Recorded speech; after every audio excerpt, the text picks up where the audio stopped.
Never give up. Out here in the high country, the wind don't ask your permission before it bites your face off.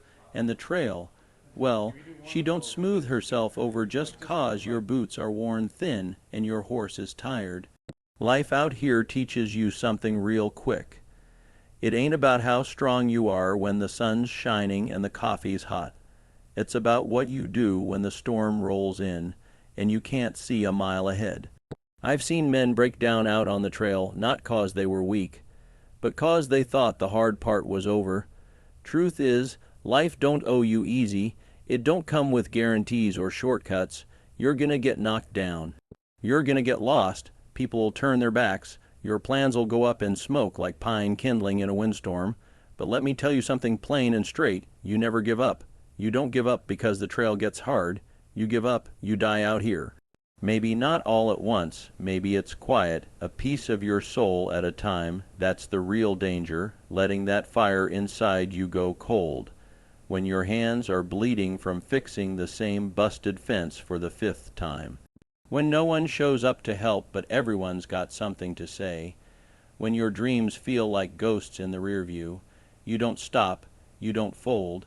You square your shoulders, spit the blood out of your mouth, and you ride on. Because the sun will come up again, and you want to be standing when it does not laid out flat wishing you'd hung on just one more mile. Listen, quitting don't take strength. Any coward can lay down. But it takes grit, real grit, to keep going when your heart's heavy and your hopes about as thin as morning frost. And that grit, it ain't loud, it don't brag, it just keeps moving, one. Life doesn't get easier. You get tougher. There is a common illusion that the outer world, with its jagged edges and unpredictable seasons, will one day smooth itself into a perpetual summer for us. That somehow the storms will grow tired of arriving, the mountains will lower themselves to our level, and the path will unroll like a ¿Tú también quieres saber? Mira, mira para acá. Espérate un poquito. Dale vuelta a ver si vuelve. The truth is different. Life does not bend toward our comfort. It bends toward the storms remain, the mountains remain, unexpected losses remain. What changes is the one who stands before them. Each trial is not a barrier meant to break, but a crucible meant to shape. You are forged in the fire of the challenge. The more you face, the more your spirit learns to cope. This is not the hardening of a heart in the stone, the tempering of steel and the flexible and self-return. It is the deepening of roots in the unseen soil of the soul, so that the wind may howl and still remain upright. Strength, in this sense, is not about never feeling pain. It is about being able to carry it without losing the thread of your own being. It is the slow, quiet realization that you are more than your circumstances, that the storms outside are mere reflections of a greater trial, the mastering of the storms within. And so the road ahead does not promise to grow gentler, but the one who walks it grows into something that can no longer be defeated by its sharp turns. Life does not get easier, you get tougher. And when you look back from a higher ridge, you will see that the trail's harshness was not cruelty, it was the very thing that shaped you into the traveler who could reach the summit, too. Setbacks aren't signs to quit. They're signs to dig deeper when something falls apart, when the path you were walking collapses into dust beneath your feet. The first impulse is often to see it as a sign, a cosmic whisper telling you to stop. We are creatures who look for omens, for patterns, for meanings that might spare us further pain. And yet, not all endings are invitations to turn around.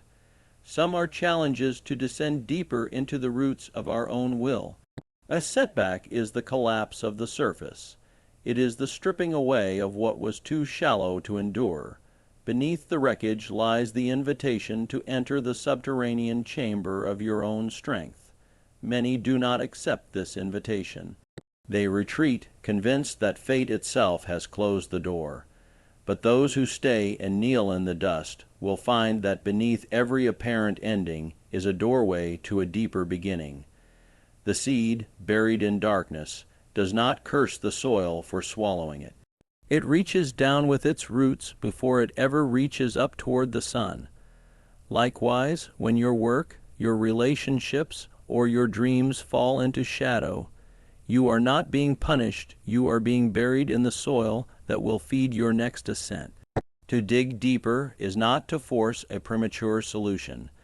It is to turn inward with patience, to endure the discomfort of not knowing, to let the fire in your chest burn hotter until it lights the cavern you find yourself in. This descent is uncomfortable because it strips you of illusions. It removes the soft ground of certainty and forces you to discover that you can stand even when you thought you could not. 3. You can feel tired, but don't surrender. Weariness is not a flaw. It is a language. It is your soul's way of telling you that you have carried much, perhaps more than you thought you could. The body sags, the mind grows foggy, the spirit feels dull. In such moments, the idea of laying down your tools forever can seem like mercy. But surrender is not the same as rest. Rest is the pause that allows you to rise again. Surrender is the decision to never rise again, and it is this difference that marks the boundary between survival and defeat. Every long journey contains nights where the stars are hidden, the fire burns low, and the trail ahead is swallowed by darkness. In those moments, your task is not to walk, it is to keep the ember inside you from going out. That ember may be small, it may be faint, but it is enough to light the morning when it comes. When you allow yourself to rest without giving up, you enter the rhythm of all living things. Even the ocean withdraws to gather strength for its next wave. Even the forest sleeps in winter, conserving its life for the greening of spring. The pause is not weakness, it is the wisdom of knowing that strength comes in cycles. So, when exhaustion finds you, tend to your inner fire. Wrap it in the blankets of solitude, silence, and stillness. Feed it with the smallest acts of hope, a word of kindness, a moment of gratitude, a breath that reaches all the way down into your belly. And when the time comes, you will rise, not as the same person who laid down, but as one who has been restored by the sacred art of resting without surrendering. 4. Grit is quiet. It's not loud or flashy. There is a kind of strength that roars, that announces itself in grand gestures and loud victories. It thrives on recognition, applause, the outward signs that the world has seen and approved of its effort. But there is another kind of strength, the deeper kind that makes no sound at all. It lives in the shadows, in the private moments when no one is watching, when no reward is promised, and no witness is present. This is grit, not the gritted teeth of stubborn pride, but the quiet endurance of the soul that knows why it walks the path, even when the world cannot understand. Grit is what carries a person through the long, uncelebrated stretches of a dream, the years before anyone cares, the days when progress is invisible, the nights when the only companion is your own doubt. It is not fueled by the approval of others, though such approval may come. It is fueled by an inner vow, a covenant between your heart and the thing you are called to do. It does not need to be displayed, because it is not for display. The tree does not boast of the roots that keep it upright in the storm. The roots are unseen, but without them, the tree would fall at the first strong wind. Grit works the same way. It is the inner structure that allows the outer life to endure. And here is the paradox. Those who have the deepest grit often appear to be doing nothing remarkable at all. They are not constantly declaring their resilience. They simply rise each morning, place their hands on the work before them, and do it. They keep promises to themselves when breaking them would be easier. They continue shaping their craft when the world offers neither applause nor reward. 5. Hope is a fire. Guard it, feed it, never let it go out. Hope is not a wish. It is not the fragile optimism that depends on perfect weather or kind circumstances. Hope is a fire, and fire, by its nature, must be guarded. Left unattended, it flickers, dims, and eventually fades to cold ash. But when tended, even the smallest flame can grow into a blaze that lights the way through the deepest night. There will be times when the winds of despair blow against you, threatening to extinguish that fire.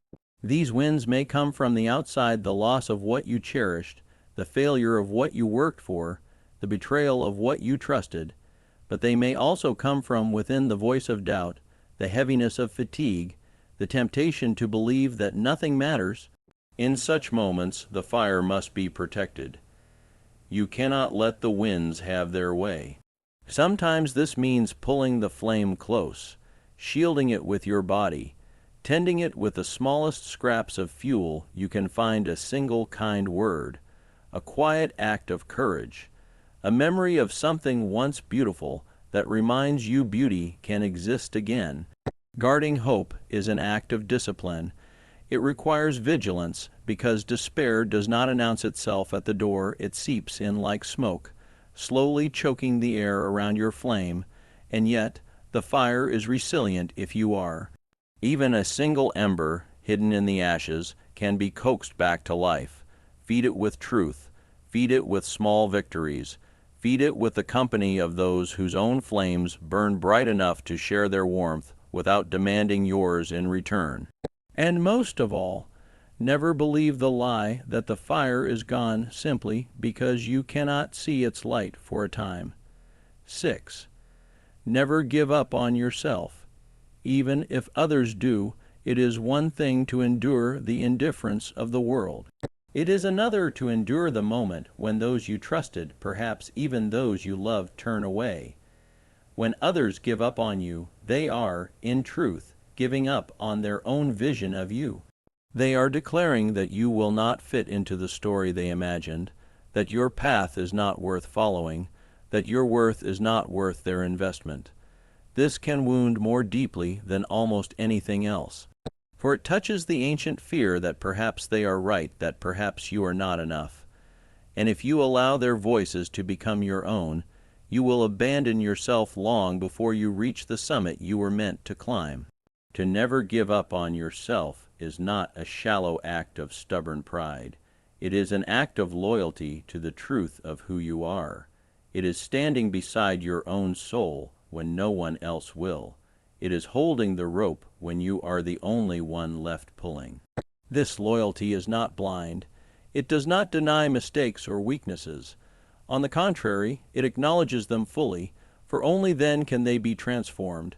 But it refuses to let those flaws define the entirety of your worth.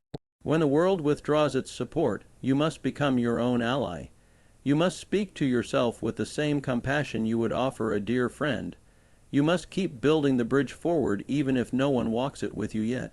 Others may misunderstand you, doubt you, even reject you, but you are not here to live out their understanding. You are here to fulfill your own becoming.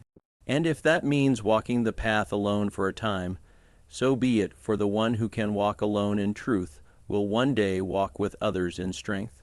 The unbroken path, if you step back now, you will see that every truth we have walked through is not a separate trail, but part of one great road, the unbroken path of becoming.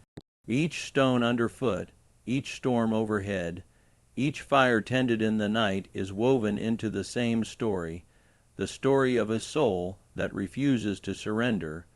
You have learned that life will not soften for your sake, and yet you will become strong enough to walk through it. You have seen that setbacks are not tombstones, but doorways into deeper ground. You have felt the weight of fatigue and discovered the difference between resting and giving up. You have tasted the quiet, patient strength of grit, the kind that needs no applause. You have held the fragile, persistent flame of hope, guarding it against every wind, and you have stood beside yourself in loyalty even when others turned away. These are not just ideas to remember. They are living forces, each one a companion you carry into the days ahead. They are the inner tools of the traveler who will not be broken by the length of the road. For the truth is, the road never truly ends, it only changes shape. And every time you crest one ridge, there will be another in the distance. This is not a sentence of hardship, it is the privilege of a soul still alive, still becoming, still capable of reaching higher ground. So when the nights grow cold, when the winds howl, when the world feels heavier than your shoulders can bear, remember the vow, never give up. Not because the world demands it, but because your own being is worth it. For in the end, the one who does not quit cannot be defeated. The trail may wind, the storms may rage, the years may pass, but the unbroken traveler walks on, carrying a fire that no darkness can claim. And perhaps, one day, someone far behind you will see the light of that fire in the distance. And because you did not give up, they will not give up either.